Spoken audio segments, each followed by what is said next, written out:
여러분 여기 앞에선 제가 어때 보입니까? 좀 평온해 보이시고 욕도 안 할 것 같고 화도 좀 잘 안 낼 것 같죠? 네. 네. 감사합니다. 그런데 제가 보기보다 참 욕을 잘해요. 누구에게요? 가족들에게요. 어떨 때 욕을 잘하냐면요. 어떤 제가 계획을 짰을 때 그 계획이 계획대로 진행되지 않을 때 저도 모르게 제 안에서 참 욱할 때가 참 많이 있습니다. 그런 대표적인 예가 언제냐면 운전할 때입니다. 차량 운전할 때. 그래서 저는 이렇게 도심에, 서울 도심에 차가 막힐 때는 웬만하면 차를 가지고 나가지 않습니다. 왜냐하면 내비게이션에 아무리 30분, 40분이 찍혔어도 그 도심 한가운데 그런 교통에 많은 그 트래픽이 일어나면은 제 마음대로 어떻게 할 수가 없기 때문에 그 상황이 되면요 안절부절 못하게 됩니다. 그리고 고스란히 그 화는 옆에 있는 제 아내와 뒤에 있는 아이들에게 아빠 차장 좀 틀어주세요. 조용해. 아빠 문제에 집중해야 돼. 아빠한테 막 수다를 떨고 말하는데 야 조용히 아빠 지금 너무 집중이 안 되니까 조금만 조용하게 하고 가자라고 말합니다. 이런 제 모습을 아이들이 너무 잘 알다 보니까요 지난주 식탁에서 밥을 먹다가 저희 아이가 아빠 제가 조금 욱하는 모습을 보였나봐요. 아빠 나 화장실에 들어갈게요 하더니 둘째 아이가 양치를 하는데 갑자기 그 욕조에다 물을 받는 거예요.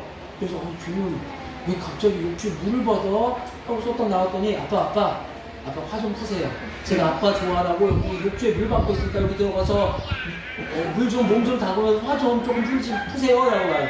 제가 속으로 엄청 웃었지만 한편으로는 되게 미안했습니다. 왜냐하면 제 안에 저도 모르게 연약한 그러한 제 계획대로 진행되지 않을 때 일어나는 그 분노, 화가 있기 때문입니다. 여러분들도 그런 여러분들이 화를 낼 때가 있고 분노할 때가 일어나지 않습니까? 여러분 화를 안 내시나 봐요. 여러분 인생 가운데 화를 안 내시나 봐요. 특별히 남자분 운전할 때 우리 흔히 말하는 어떤 K 여사님이 앞에 이렇게 깜빡이도 켜지 않고 들어올 때 화 안 내시나 보죠. 저는 아주 나이스하게 화를 내기도 합니다. 얼마 전에 한국, 우리 대한민국 모든 사람들이 이렇게 마음에 화를 내고 분노를 표출할 만한 사건이 일어났습니다. 여러분들도 아마 들어보시고 기억하시고 여러분들도 그 화와 그 분노를 함께 동조했을 만한 사건입니다. 일본의 반도체 수출 규제로 인해서 우리나라의 주력 사업인 그 반도체의 필수적인 재료들을 수입하는데 여러 가지 장애물들이 생기게 된 사건입니다. 그 여러 가지 장애물들이 생기게 된 그 사건, 일본이 우리에게 규제한 그 사건은 우리나라 많은 사람들에게 공분을 일으키게 했습니다. 왜냐하면 일본이 그 규제를 일으키는 그 과정 속에서는요 여러 가지 비정상적인 방법으로 했기 때문이라고 말하고 있기 때문입니다. 특별히 WTO라는 세계무역기구의 법에 위반되는 그러한 행동들로 우리나라의 반도체 그 재료들을 수입하는데 여러 가지 제약들을 걸었기 때문입니다. 이 여러 가지 제약들을 걸은 상황들, 많은 여러 일본의 이유가 있겠지요. 그런데 그 많은 이유들 중에 우리나라 사람들이 공분하는 이유들을 한 신문의 한 꼭지 기사가 이렇게 말하고 있습니다. 일본은 변한 것이 하나도 없다. 일본은 변한 것이 없다. 400년 전에도 우리나라에 임진왜란을 일으키며 들어올 때도 똑같이 행했던 것처럼 지금도 그 안에 여러 가지 정세들을 해결하기 위해서 우리에게 똑같은 모습 그대로 변하지 않은 모습 그대로 우리에게 행하고 있다라고 신문의 한 꼭지 기사를 보게 되었습니다. 여러분 어떻습니까? 저는 공감도 되고 또 어떤 부분은 공감이 되지 않는 부분도 있었습니다. 하지만 많은 우리나라 사람들이 그러한 이유로 많은 공감을 했고 많은 분노를 표출하기 시작했습니다. 그래서 오늘자 인터넷 신문을 보았을 때 이런 기사가 있었습니다. 현재 일본으로 여행을 가는 우리나라 국민의 5%가 줄었다고 합니다. 그리고 사회 곳곳에서는 일본 물건을 불매하는 운동이 펼쳐지고 있다고 연일 신문과 매체에서는 보도를 하고 있습니다. 여러분들도 아마 하나씩 들어보셨을 것입니다. 그런데 제가 이 일본 불매 운동 이 사건에 대해서 말하는 것은요, 우리가 조금 더 그리스도인으로서 이 사건을 지켜봤으면 좋겠다라는 생각이 들어서입니다.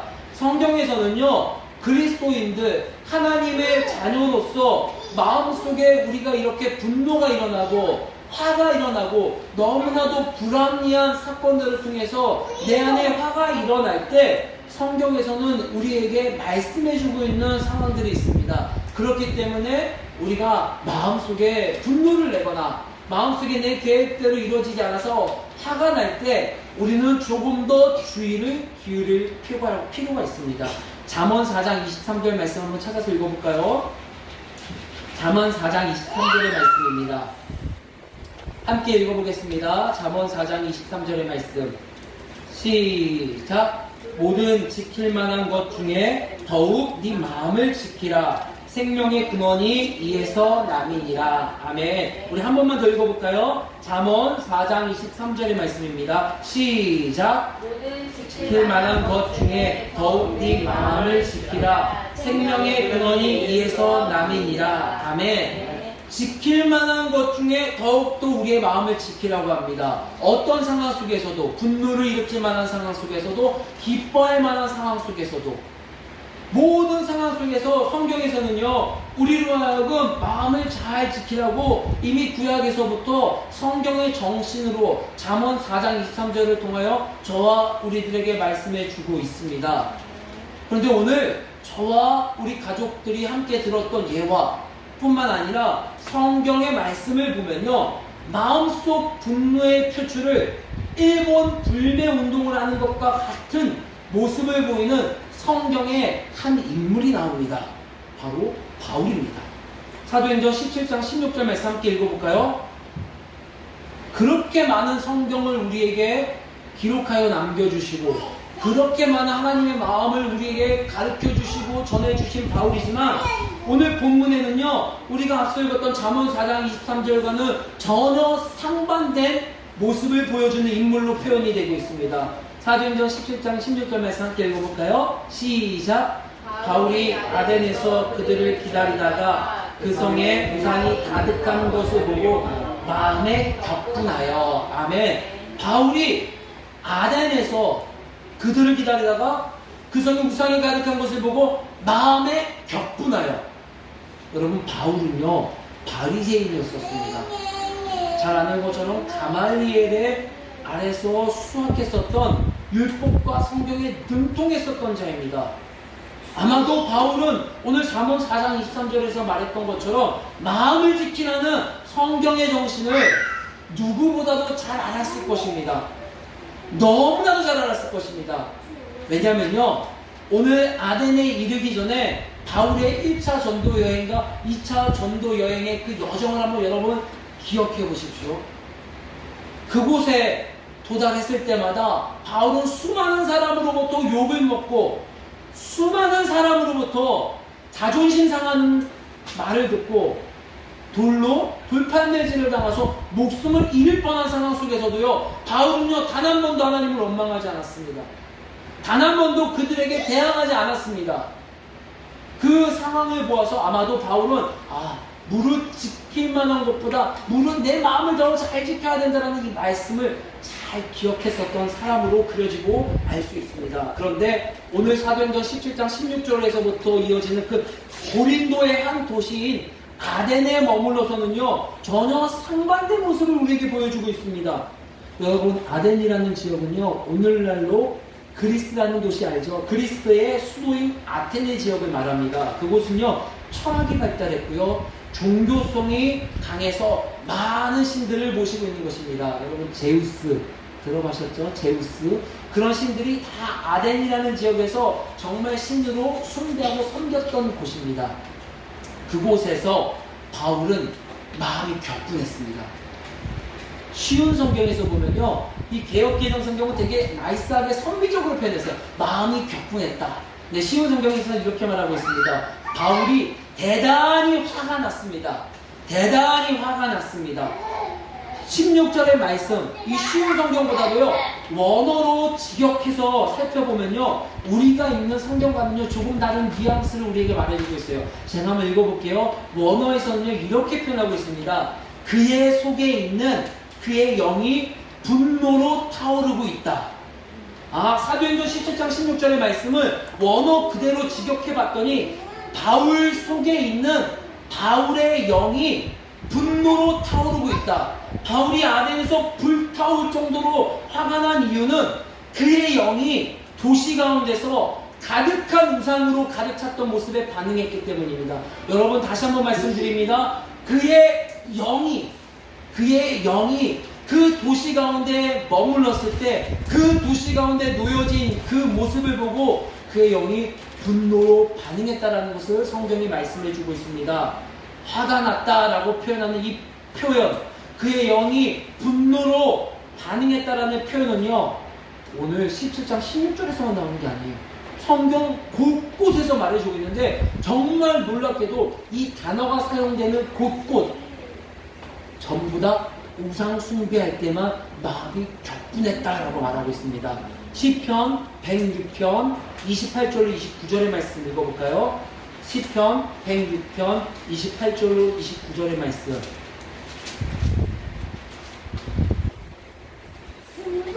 같이 읽어보겠습니다. 시편 106편 28절 29절의 말씀. 시작. 그들이 또 부올의 바알과 연합하여 죽은 자에게 제사한 음식을 먹어서 그 행위로 주를 경노하게 함으로써 재앙이 그들 중에 크게 유행하였도다. 아멘. 우상을 숭배하는 그 행위로 주를 경노하게 함으로써, 분명 잠언 성경은 우리로 하여금 마음을 다스리라, 즉 쉽게 요동하지 말아라, 쉽게 화내지 말아라, 쉽게 경노하지 말아라 라고 우리에게 말해주고 있는데, 오늘 성경 말씀을 통하여, 바울의 모습을 통하여, 시편 말씀을 통해서는요 우리가 마음 가운데 분노해야 될 때가 있구나. 바로 언제입니까? 우상을 숭배할 때는, 그 상황 속에서는 우리가 분노해도 되는구나 라고 성경에서 말해주고 있습니다. 여러분, 우리가 살다 보면요 어떻게 화를 내지 않고 살아갈 때가 있습니까? 그런데 정작 우리 인생 가운데 한번 돌이켜 보십시오. 우리의 마음을 다스려야 할 때는 다스리지 못하고, 분노해야 할 때는 분노하지 못하는 우리 연약한 모습들이 발견되어지고 있습니다. 우리가 화를 내야 될 때는 화를 내지 못하고, 우리가 마음을 다스려야 될 때는 마음을 다스리지 못하는 그러한 연약한 모습들이 우리 인생 가운데서 곳곳 드러나고 있습니다. 그런데 성경에서는요 분명히 말하고 있습니다.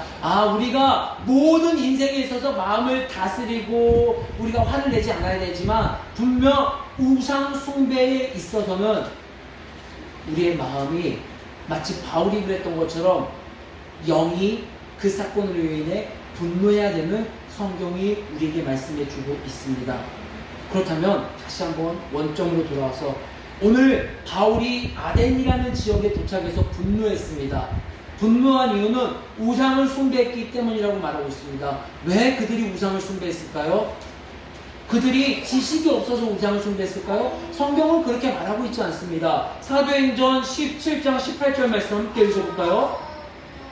사도행전 17장 18절 말씀 시작. 어떤 에피쿠로스와 스토아 철학자들도 바울과 쟁론할세 어떤 사람은 이르되 이 말쟁이가 무슨 말을 하고자 하느냐 하고, 어떤 사람은 이르되 이방신들을 전하는 사람인가 보다 하니 이는 바울이 예수와 부활을 전하기 때문이로라. 아멘. 오늘 18절에는요 그 아덴 지역에서 그 아덴의 교육과 지식에 있어서 앞장서고 있는 두 철학파가 나옵니다. 바로 에피쿠로스 철학자와 스토아 철학자들이 나옵니다. 이들은요 당대 가장 선진 학문의 선봉장들입니다.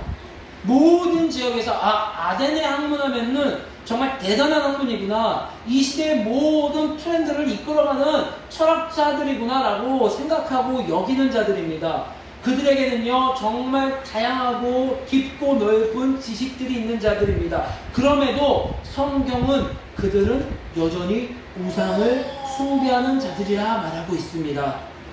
그래서 성경은 그들에 대해서 이렇게 말하고 있습니다. 로마서 1장 22절로 23절 제가 읽어보겠습니다. 로마서 1장 22절로 23절에 스스로 지혜 있다 하나 어리석게 되어 썩어지지 아니하는 하나님의 영광을 썩어질 사람과 새와 짐승과 기어다니는 동물 모양의 우상으로 바꾸었느니라. 아멘. 스스로 지혜 있다 하나 어리석게 되어, 에피쿠로스 철학자들이 지향하는 그런 자신의 정신들, 스토아 철학자들이 가지고 있는 자신의 그 정신들, 모든 지혜 있다 하나 어리석게 되어 하나님을 하나님으로 보지 못하는 그러한 지경에 이르렀다고 성경은 말하고 있습니다. 성경에서 말하는 참 지식은, 성경에서 말하는 참 지혜는 다른 것이 아니라 하나님을 아는 것이 참 지식이라 말하고 있습니다. 하나님을 경외하는 것으로 하나님을 알아갈 수 있다 말하고 있습니다. 경외란 머리로만 아는 것이 아닙니다. 들은 것으로만 아는 것이 아닙니다. 보는 것으로 아는 것이 아닙니다. 우리 영과 혼과 육과 우리의 통전적으로 모든 것이 주님을 경험하며 알아갈 때 하나님을 알아갈 수 있다 말하고 있습니다. 잠언 1장 7절의 말씀 우리 한번 읽어볼까요? 잠언 1장 7절입니다.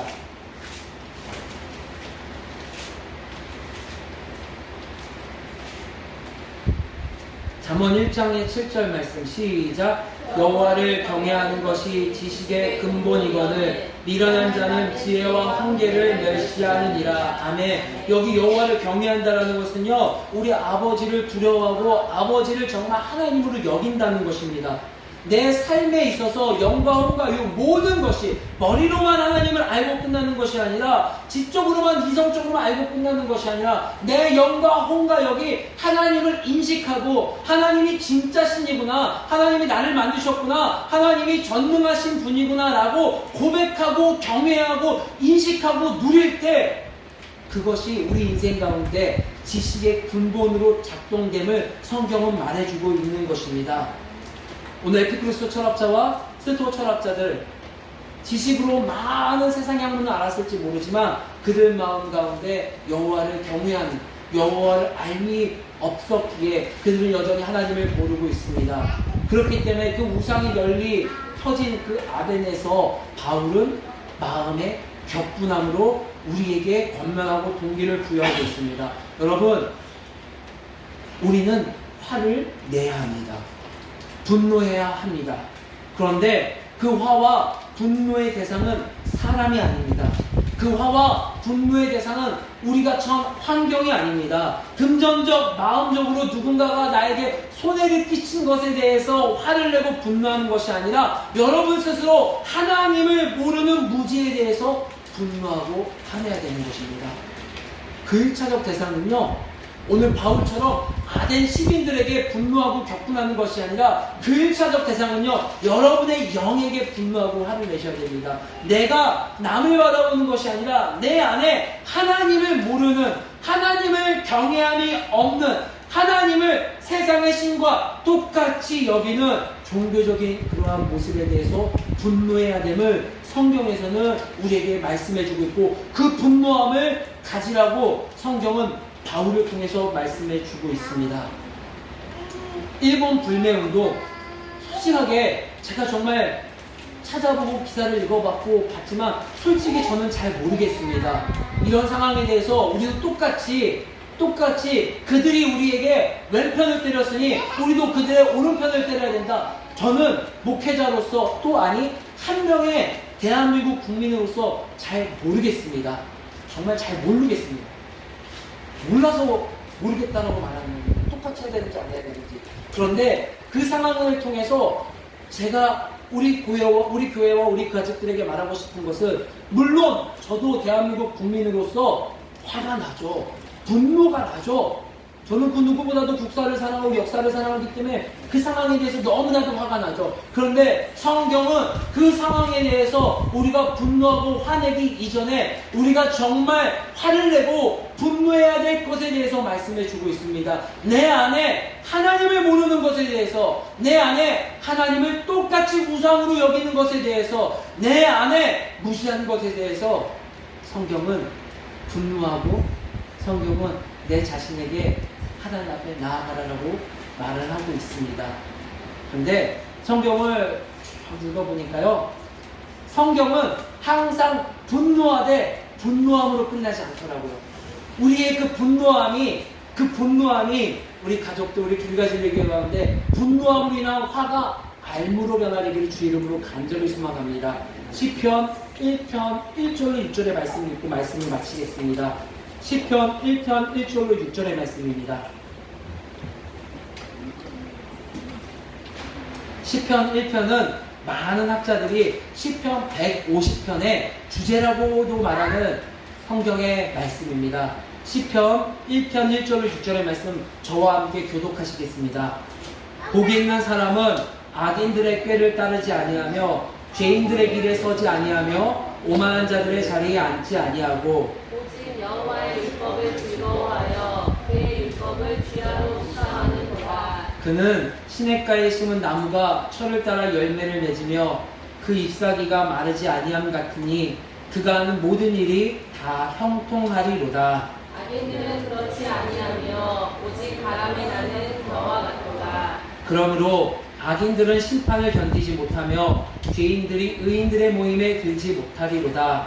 무릇 의인들의 길은 여호와께서 인정하시나 악인들의 길은 망하리로다. 아멘. 복 있는 사람은, 의인은 오직 여호와의 율법을 즐거워하여 그의 율법을 주야로 묵상하는 자들입니다. 여러분, 내 연약함, 하나님을 잘 모르고 하나님을 알아가고자 하는 갈망도 없고 머릿속에서만 머무르는 그 지적인 그 상황에서 분노하고 알았다면 그 상황 속에서 이제는 성경이 말하는 복 있는 사람으로까지 나아갈 수 있는 우리 가족들이 되시길 주의 이름으로 소망합니다. 그 복 있는 사람들은 죄인의 길에 서지 아니하며 우상 숭배의 자리에 서 있지 아니하며 무지함의 자리에 서 있지 아니하며 세상의 방법과 똑같이 나에게 피해를 주고 나에게 억울한 자에게 화를 내고 분노하는 자의 자리에 머무르지 아니하고 오직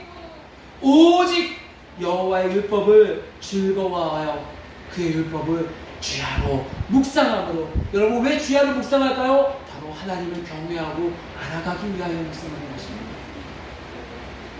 다른 어떤 이들에게, 다른 외부에게 화를 내는 것이 아니라 제가 그 상황을 보면서 하나님이 저에게 주시는 말씀은 우리가 정말 화를 낼 때 화를 내야 되겠구나. 다른 어떤 것이 아니라 화를 낼 때, 분노할 때 분노하고 분노함으로 멈추는 것이 아니라 복 있는 사람처럼 알매 자리까지 나아갈 수 있는, 알매 자리를 살아갈 수 있는 귀한 우리 사랑하는 길과 진리교회 예배자들 되시기를 주의 이름으로 간절히 소망합니다.